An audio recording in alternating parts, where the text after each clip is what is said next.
Südpol war niemand, es wird niemals sein, eine Erde, wo Juden können leben. Und kann auch sagen jetzt, mach einen Appell von dem kleines bisschen Juden, was sind ja in Polen, geht ja raus. Das ist kein Land für ihn zu leben. What you have just heard are the sad words of Stanislaw Szmajzner, a Polish Jew who at the age of 16 brutally murdered Nazi guards in order to survive. Thanks to this, he found himself among the only 58 survivors of the fearsome Sobibor extermination camp. He knew torture and pain from a very young age, but they never managed to subdue him. On October 14, 1943, while still a teenager, he was part of a legendary revolt that pitted more than 600 prisoners against their captors in a dark day for the Third Reich. Both because of his survival instinct and his incredible testimonies, Stanislaw became a crucial piece in reconstructing the torments of Sobibor and demanding justice for the people who were annihilated there. Let's begin with this unique story full of horror and courage. Stanislaw Szmajzner was born in Pula, Poland, on March 13, 1927. His parents were Orthodox Jews, and he learned the trade of goldsmith from a young age, something that would later prove essential to his survival. In 1939, Germany invaded Polish territory, starting the Second World War and marking Stanislaw's childhood forever. After defeating the Polish army, the Germans ruthlessly suppressed the Poles, whom they considered to be racially inferior. And in the weeks following the German attack on Poland, German SS, police, and military units shoot thousands of Polish civilians. The Szmajzner family fled across Poland, hoping to elude the Nazi army. They ended up in Kazimierz, where they worked in a stable for a few months. However, starving, they moved to the city of Opole, where they were eventually captured. From there, on May 12, 1942, the first train departed for Sobibor. On board were the Szmajzners, along with 2,000 other Jews marching to extermination. The concentration camp had entered into service in April 1942, so at the time Stanislaw was sent there, it was in the middle of its activities. It was designed and built in the shape of a rectangle measuring 400 by 600 meters, surrounded by a 3-meter-high barbed wire fence. The location was convenient because it was in an isolated region and close to a major railroad that brought in new prisoners. The victims were unloaded at the train station and then transported to the camp itself by Ukrainian SS employees. What is surprising is that the first prisoners arrived under the promise of relocation to another part of Europe, which is why they carried bulky luggage as if they were moving. German SS and police officials conducted deportations to Sobibor between May 1942, when the regular gassing operations began, and the fall of 1943. Most of the Jews brought to Sobibor were immediately gassed by carbon monoxide, which had been piped into the gas chambers from an engine. Upon arriving at Sobibor, Stanislaw was not killed in the infamous gas chambers there, because he was an expert goldsmith and had brought his toolbox with him. The Germans felt that his knowledge would be of great use in the workshops. Thanks to this, he was also able to protect some of his relatives by insisting that he needed their help to complete the work. Over time, the SS officers were very pleased with his creations and decided to build him a small workshop to work in during the day.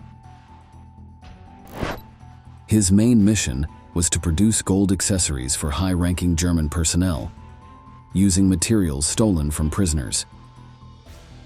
From coins to jewelry, and even dental pieces that were melted down to later form decorations for SS uniforms. Die deutsche Wehrmacht hat sehr gerne gehabt, dass ich solle Goldsachen machen für diese. Und viele die Namen von den Leuten ausgravieren. Kugel von der Artillerie. Habe ich die Namen von den Leuten gemacht. In addition to these personalized bullets, the orders were incredibly design-wise. For example, Commander Gustav Wagner, the main point of reference for security and inspections at Sobibor, asked him for rings with runes, ornaments with skulls, and other National Socialist iconography.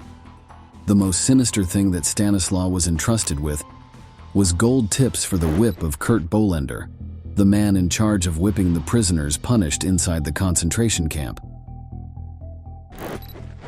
According to the Polish rebel, his job was key during the first months in that hellish place.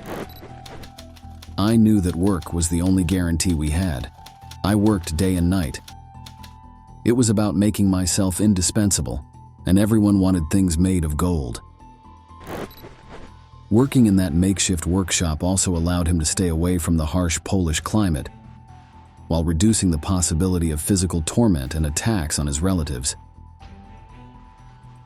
In this way, some of the Szmajzner managed to survive for a while.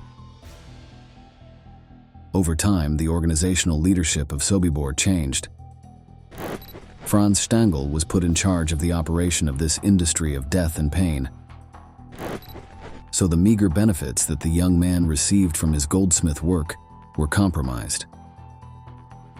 Stanislaw was assigned to general maintenance work and the production of mines to support the war effort of the Third Reich. This was a radical change, since this position gave him access to the most brutal areas of Sobibor, mainly to the section of gassing, murder, and cremation of the victims. The young man saw with his own eyes the gears of this relentless machinery that day after day annihilated hundreds of innocent people, many of whom he had known when he was a free boy in his hometown. Several years later, Stanislaw Szmajzner reflected on this deadly organization in which prisoners had to collaborate with the method of eliminating other inmates. We learned that from each transport, 50 strong men and boys were set aside to clean up after the cargo had been killed. The corpses were not yet cremated. They were buried in lime pits, and when they had finished cleaning, they were also killed. In later interviews, the man said that these visions remained forever in his mind. The feeling of proximity to death never left him. Ich habe im Moment überhaupt nicht gewusst, was das Sobibor ist. Ich habe gedacht, dass vielleicht sind wir ein Arbeitslager, vielleicht sind wir auf einem zweiten Platz. Ich habe nicht gewusst überhaupt, wo ich bin hingekommen. Stanislaw's notes were instrumental in reconstructing how work was done inside the concentration camp. He recalls that he was one of just 58 people who survived the infamous place. According to his memoirs, Ukrainian guards would take prisoners from the camp to do agricultural work, and, as they walked, lined up in columns one by one, they would force them to sing Nazi hymns. Gradually, the attitude of the guards became increasingly hostile, to the point where murders were carried out every workday for no apparent reason. About this, Stanislaw wrote, "One day I was helping with the garden work when an SS man named Karl Frenzel pulled out his revolver and shot the man next to me. To this day, I do not know the motive for this cold-blooded murder." The Sobibor camp was perfectly aligned with the Third Reich's norms regarding maintaining the basic needs of the prisoners so that they could work. The problem was that the German and Ukrainian guards were bored. That's when they became more sadistic, and to pass the time, they invented macabre games. One of them was to put a mouse from the sewer down someone's pants. If the victim moved, he was punished by flogging, using that gold-tipped whip built by Stanislaw. If you're wondering why the Ukrainians collaborated so directly with the Third Reich, the goldsmith has some answers for you. Die Ukrainer waren ja Volksdeutsche. Ukraine. Das waren keine richtigen Ukrainer, das waren deutsche Die Ukrainer. größten Teile waren Volksdeutsche. Volksdeutsche sind Deutsche, was sind geboren und Ukrainer. Ja.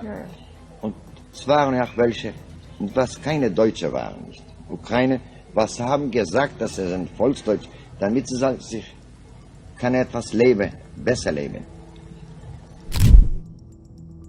The guards' morbid sense of humor extended to inhuman limits, deceiving prisoners even in the moments before their execution. Jews who got off the train were guided to a shower room.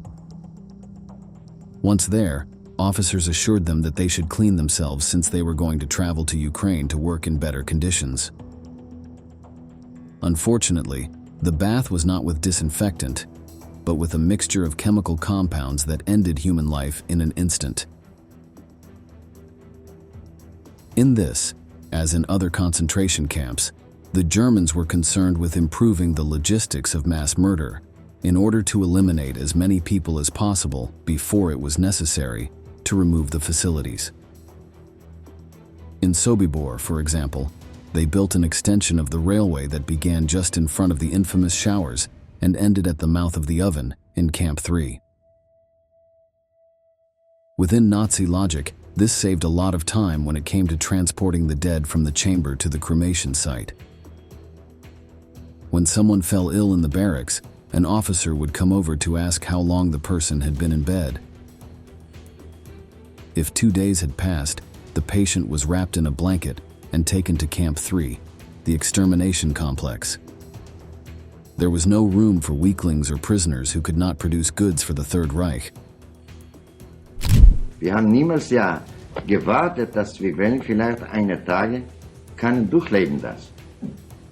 Es war ja unmöglich. Niemand hat das gedacht, dass ich will das überleben. So ich wie der andere. Stanislaw Szmajzner is known not only as a survivor, but as a fierce rebel who took part in one of the most incredible revolts of the entire Second World War. It all began with the arrival of a train loaded with prisoners, but this group was not made up of weak and defenseless civilians.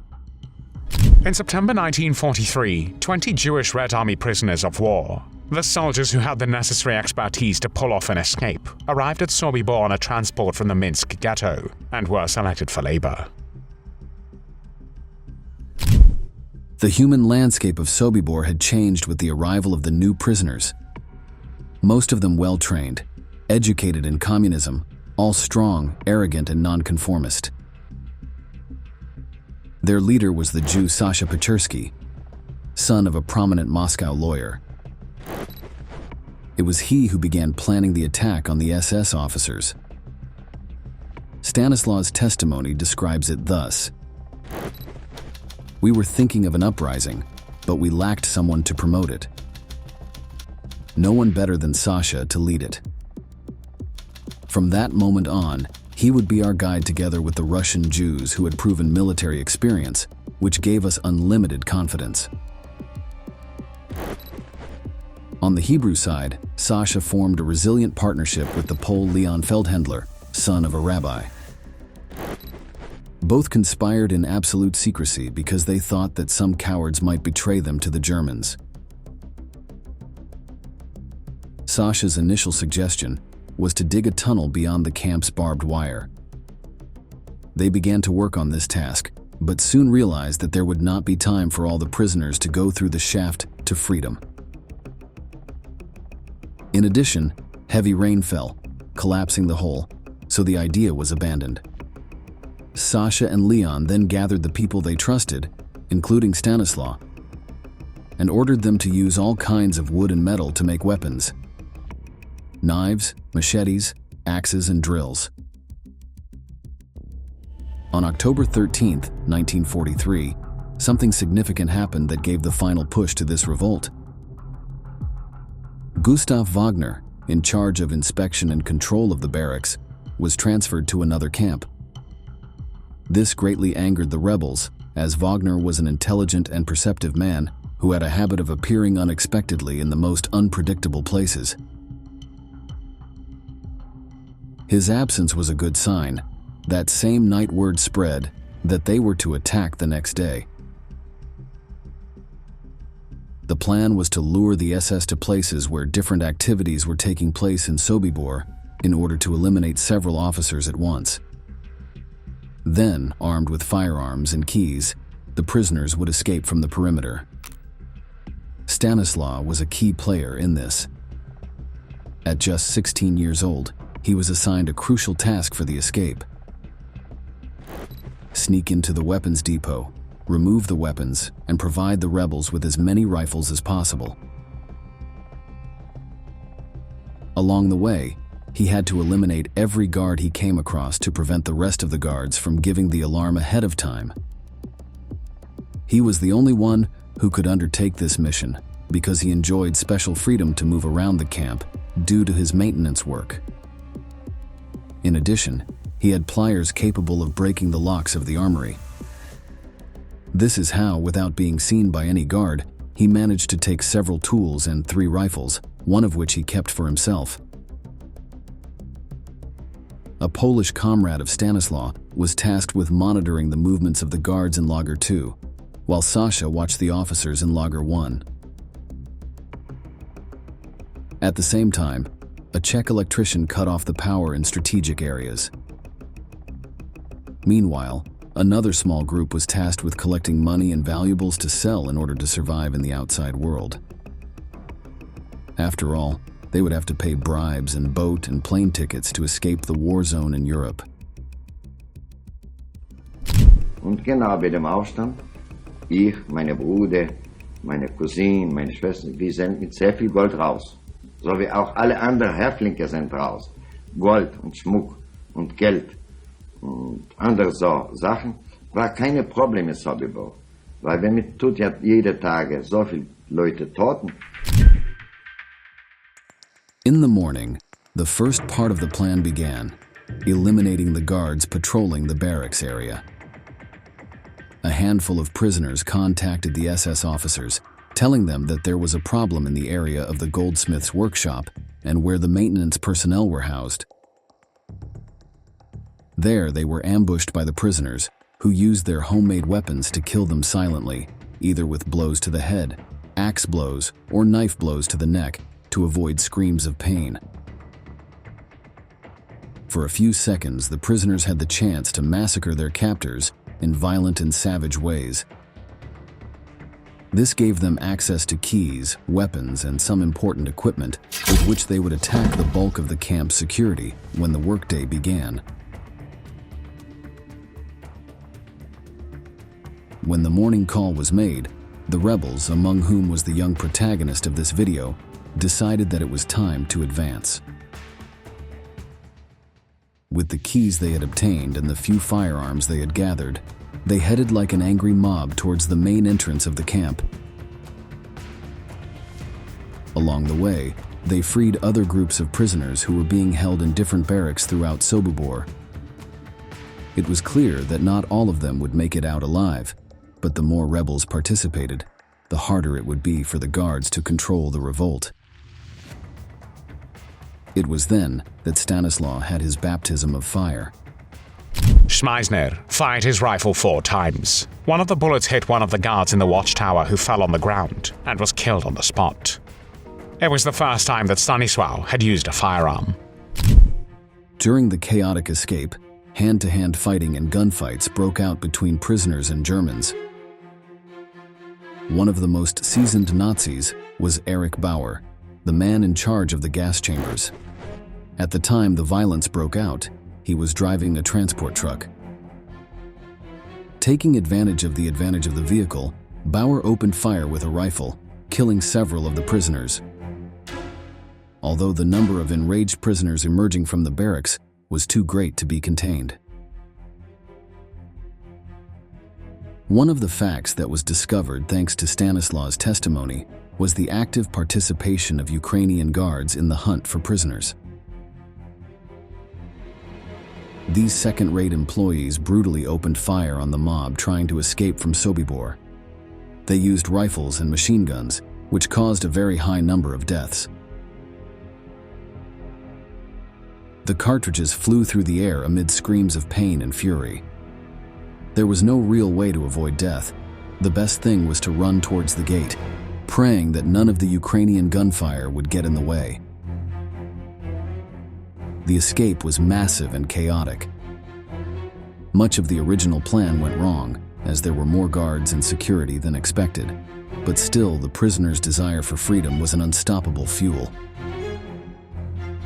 It is estimated that, on that 14th of October 1943, around 600 people tried to escape from Sobibor.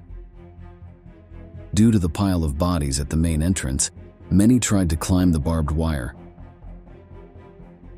Some were completely caught between the metal edge, bleeding to death, unable to move forward. Others endured the pain and managed to jump over the barrier with their hands and legs lacerated, but with the immense joy of having achieved the first objective, stepping on the ground outside that extermination camp. At just 16 years old, young Stanislaw Szmajzner was able to evade security and kill several SS officers, slipping past lifeless bodies and blood-covered barbed wire. The terrain surrounding Sobibor was littered with mines that had been laid by the prisoners themselves.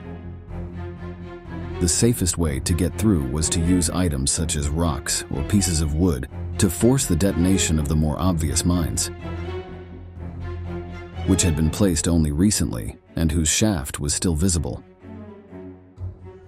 Stanislaw Szmajzner was lucky not to be in the first group to run, as many of those stepped onto mines and died, or got tangled up and died in the barbed wire.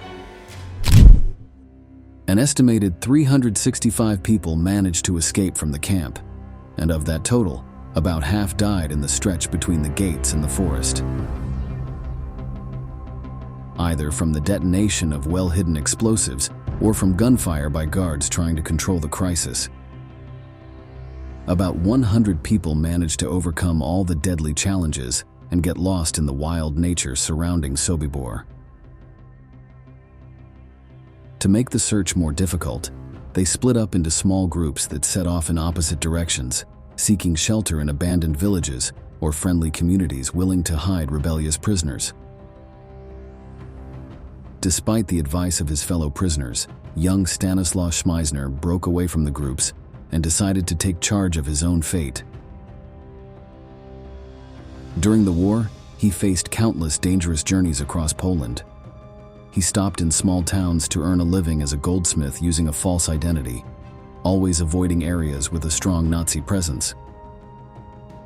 During this period, he discovered that his parents and siblings had been victims of the Holocaust, as had virtually all of his European relatives. The boy knew he had friends and cousins in Brazil, so he set out on the journey across the ocean. With the little money he had managed to save, he reached Italy and then embarked for Rio de Janeiro. In the South American country, he managed to establish himself and use his real name to denounce the dark acts of Nazism. The fight against the Third Reich continued for several years after the war. As one of the few survivors of Sobibor, his testimonies were important not only to reconstruct the activities in that extermination camp, but also to identify those responsible and prosecute them. In several articles and interviews, the goldsmith always stressed that the memories of that 1943 rebellion accompanied him always, until his last days. Finally, the brave Pole died on March 3, 1989, after seeing several Nazi leaders grow old behind bars.